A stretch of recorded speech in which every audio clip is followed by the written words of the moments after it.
You're in for another edition of Would You Guess?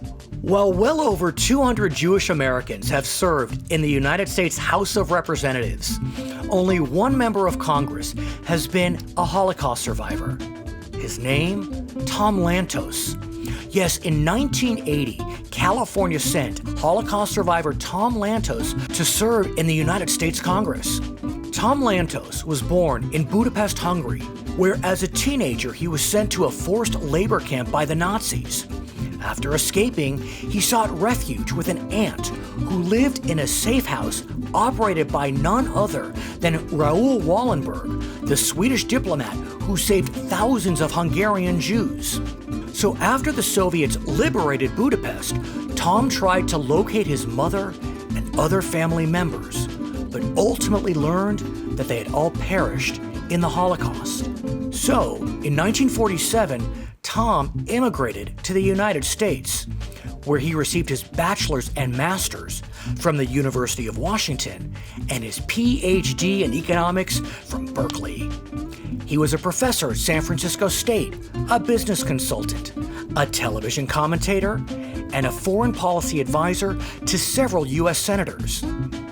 And in his first run for office in 1980, he won a close race for a seat serving portions of the San Francisco Bay Area. Now, ironically, he took the seat that had been held just 2 years prior by Congressman Leo Ryan, who had been killed when investigating the Jonestown religious cult in Guyana. Lantos ultimately rose to become chairman of the powerful Foreign Affairs Committee of the United States Congress and was a tireless advocate for human rights. After a cancer diagnosis in December 2007, Lantos announced that he would not be running for re-election. He died a short 2 months later in February 2008. And would you guess, in yet another bit of irony, his successor, Jackie Speer, had been a congressional aide to Leo Ryan and was wounded on the same trip investigating the Jonestown cult that led to the murder of the congressman. Now, after Lantos' death, the United States Congress named the Human Rights Caucus the Tom Lantos Human Rights Commission.